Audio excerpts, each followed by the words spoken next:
Nurtured by a dangerous superpower game, the technology of space has brought us our greatest triumphs, tragedies, and hopes. Ride with us on the spaceships of yesterday and tomorrow. Next, on Amazing Space.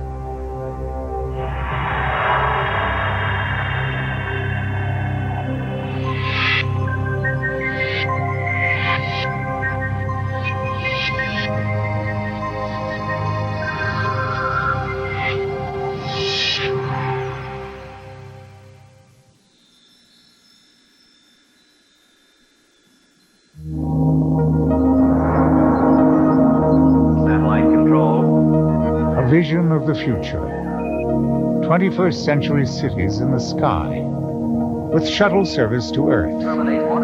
The picture of international cooperation. But the technology that will make this possible had its roots in much darker times. It was the Nazis who first developed the rocket during World War II. Powerful missiles pointed not into space, but at cities like London.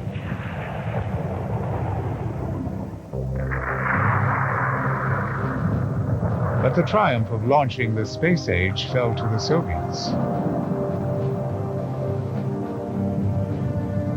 From a secret firing in Kazakhstan, a huge Vostok rocket thundered upwards. It delivered into orbit a tiny metallic sphere, the world's first man-made satellite. As Sputnik made its way around the globe, the world reeled. It was October 4th, 1957. 2 months later, the Soviets launched a larger Sputnik into orbit, this time with a passenger, Laika the dog.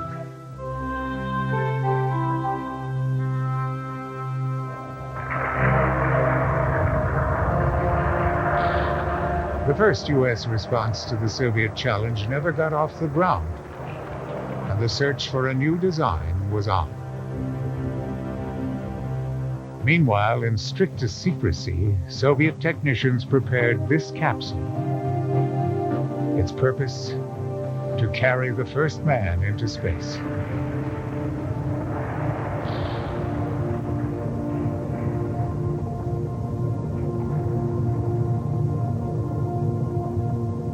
April 12, 1961. Atop 4 strap-on boosters and 33 engines, the capsule was hurled aloft.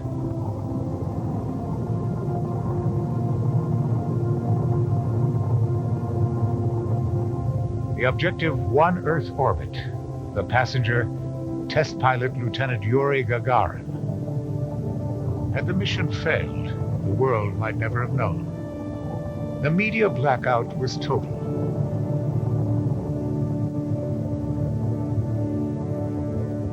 But Gagarin made it, and the world marveled. 23 days later, the Americans responded. A puny Redstone rocket lobbed Alan Shepard into a 15-minute suborbital hop. Stung by the Soviet lead, President Kennedy announced that the U.S. would place a man on the moon before the decade was out. The Soviets countered with the first woman in space, Valentina Tereshkova. But the Mercury program made seasoned orbiters of the Americans as well. The last Mercury flight splashed down in 1963 after completing 22 orbits. NASA announced the 2-man Gemini series. Again, the Soviets stole the show, cramming 3 men into a capsule built for 2, with no room for spacesuits or ejector seats.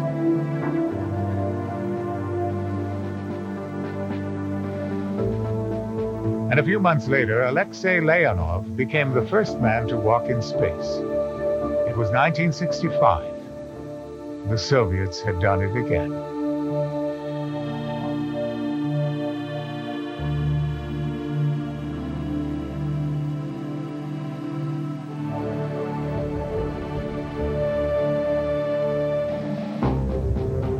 But with the Gemini program, the U.S. shrugged off Soviet triumphs and concentrated on preparations for a moon landing. This meant testing equipment, training astronauts, maneuvering in orbit. Rehearsal for the most delicate and dangerous moments in the planned lunar landing, rendezvousing and docking. On Gemini 4, Ed White became the first American to walk in space. The Gemini program, the bridge between the tentative steps of Mercury and the great adventure of Apollo, ended in 1966.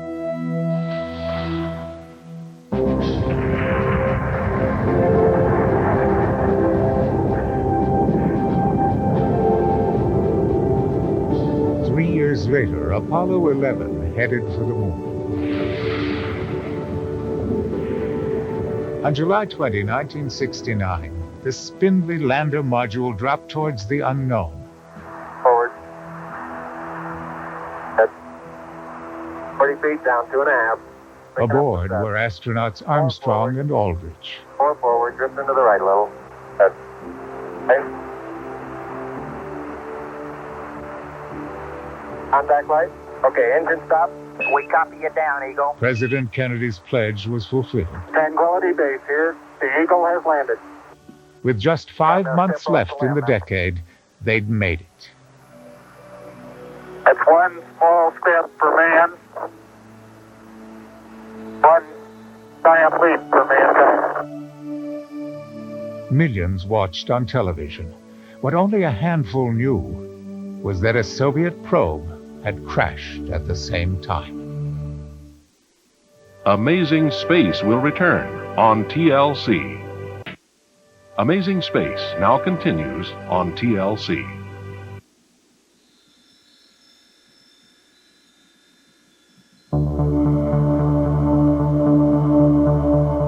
As the lander module Eagle triumphantly returned the first men on the moon to lunar orbit, NASA knew that a rival craft had crashed.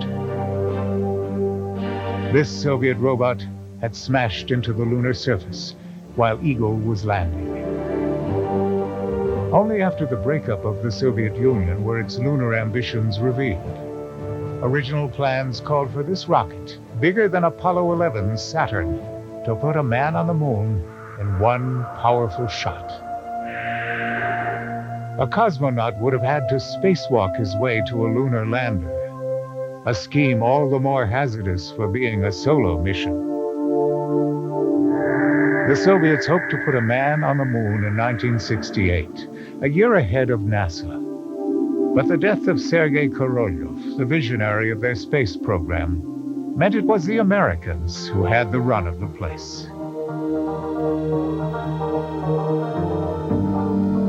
The 6 Apollo landings were more political than scientific undertakings, but the astronauts obligingly collected dust and rock for study. Years later, these analyses would hint at a cataclysmic origin for the moon, a collision between a young Earth and another would-be planet. Moon rock analyses also confirmed that water and oxygen could be produced from lunar soil. That meant self-supporting moon bases would be possible, even if it might take a while to learn how to keep your footing in 1/6 gravity.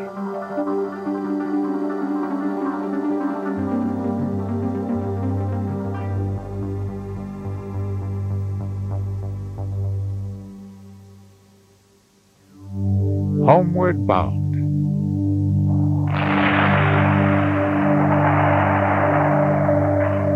By the time the program was over, Apollo missions had conveyed 29 men to the moon and back again.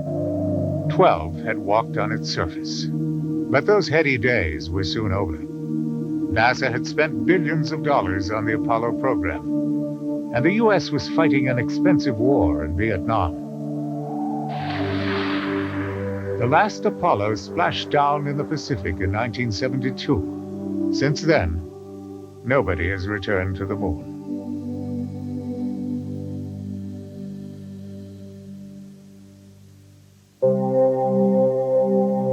NASA concentrated Apollo's leftovers on Skylab, an Earth-orbiting space station built from the tank of a Saturn rocket. Astronauts and scientists spent more than 500 days aboard this celestial laboratory. Meanwhile, the Soviets were busy aboard Salyut, a whole series of successful space stations. Soviet crews spent months in orbit. They proved the human body could survive prolonged periods of weightlessness.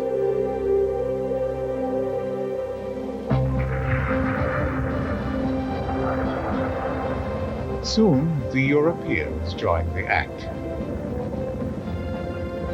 A joint effort by France, Germany, and Britain brought them into the space age. Today, it's become a 13-nation European space agency. Here, an Ariane launcher blasts off from French Guiana. Ariane has proved reliable and commercial, efficiently delivering a stream of satellites into orbit.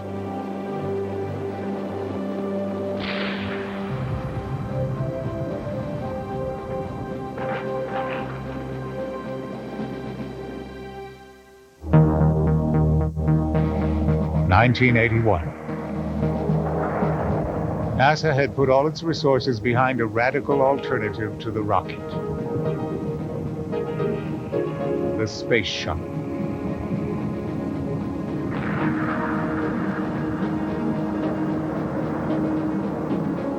It marked the launch of a new cost-conscious era in manned spaceflight.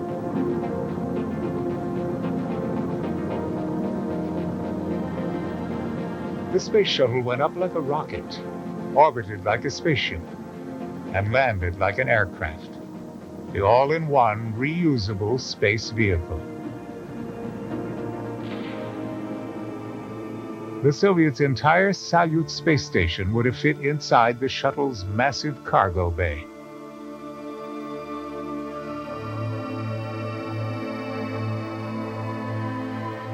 In theory, the shuttle crew should have been able to launch satellites, do repairs, and make pickups easily from the huge bay. Reality proved a different matter. There were hitches and delays, and keen competition for satellite launches from Ariane. But the shuttle had much to offer. For a crew of up to 7, there was space to live, to work, to set up experiments, and to have fun.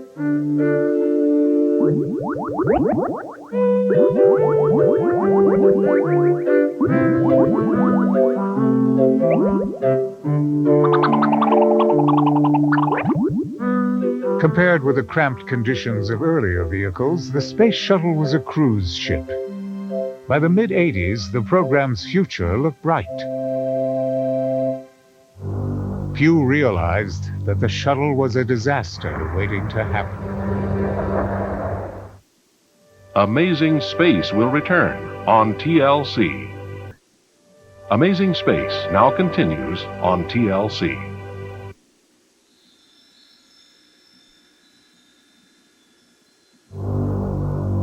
January 28, 1986.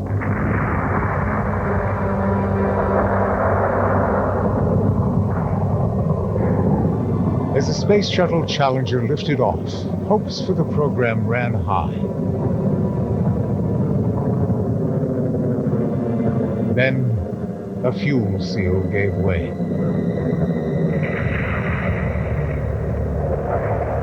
All 7 aboard were killed.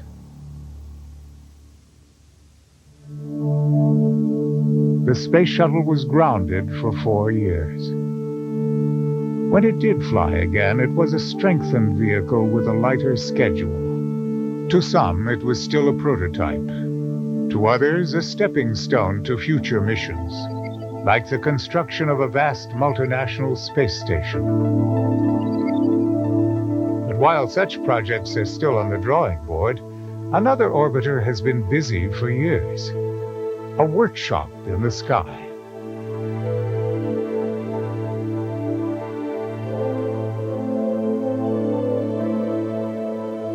It is the Soviet station Mir, meaning peace. assembled module by module since 1986.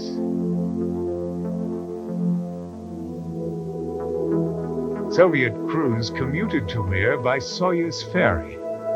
Foreigners participated and lucrative commercial contracts rolled in. A link-up with the American space shuttle was planned.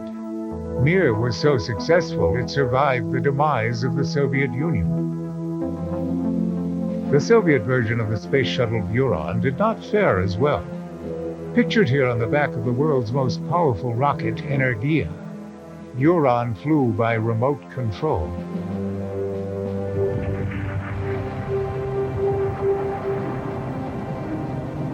Lifted into orbit by Energia, Buran had one unmanned flight and a doubtful future.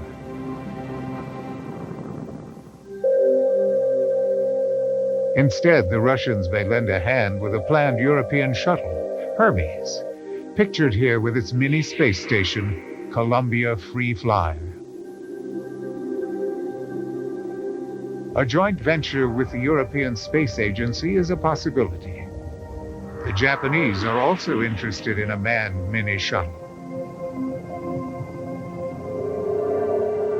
The space shuttle will remain NASA's orbital workhorse, perhaps helping to construct a great space station, Freedom. Freedom might look something like this.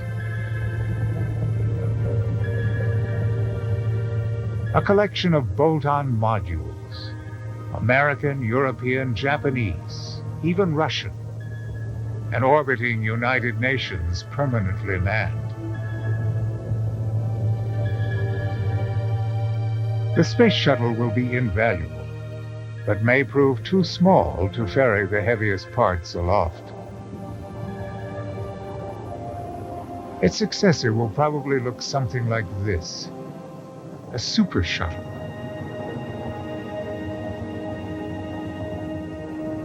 Half aircraft, half spacecraft.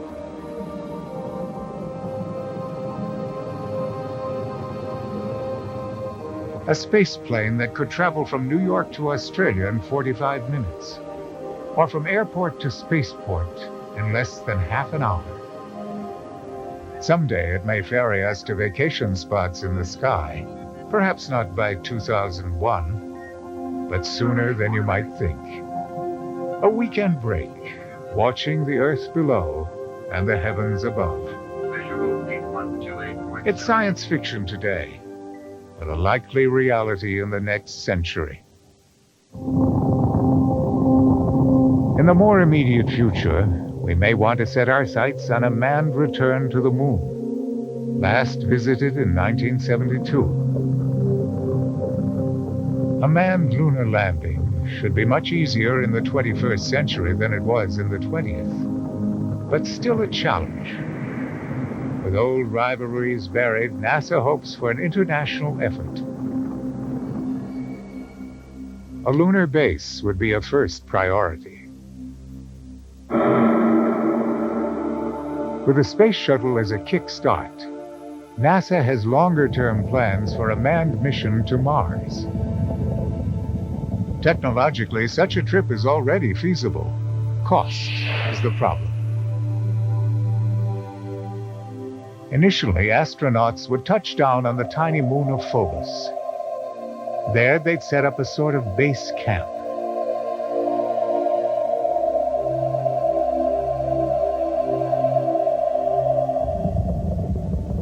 Meanwhile, using the thin Martian atmosphere as a brake, a lander would descend to the red planet itself. Mars represents an enormous undertaking. The round trip from Earth would take 2 years and vast resources.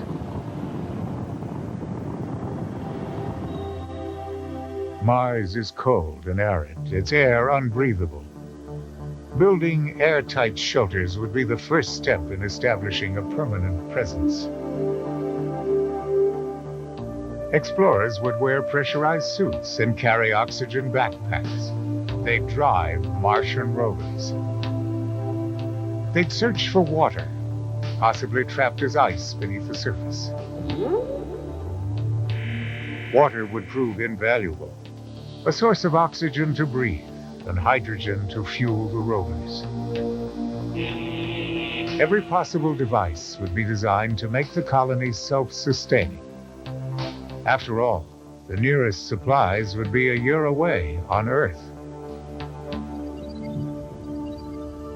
NASA will probably send manned expeditions to the other inner planets, but the outer solar system will remain the preserve of robots.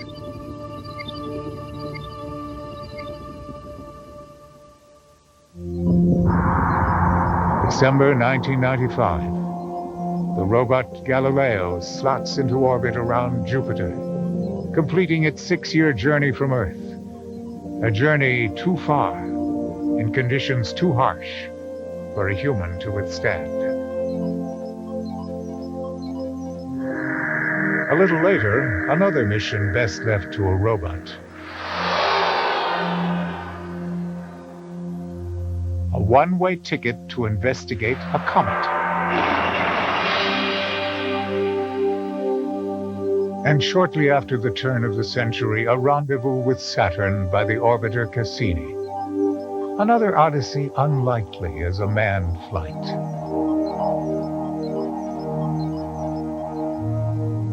Beyond the planets, for now at least, we'll have to be content just to look. Through powerful instruments like the Hubble Space Telescope. Instruments that reach out to the edges of the universe and back to its beginnings.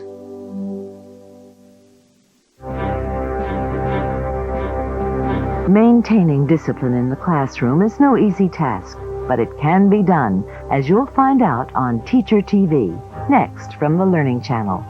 After that, Unseen Treasures from the Tower of London.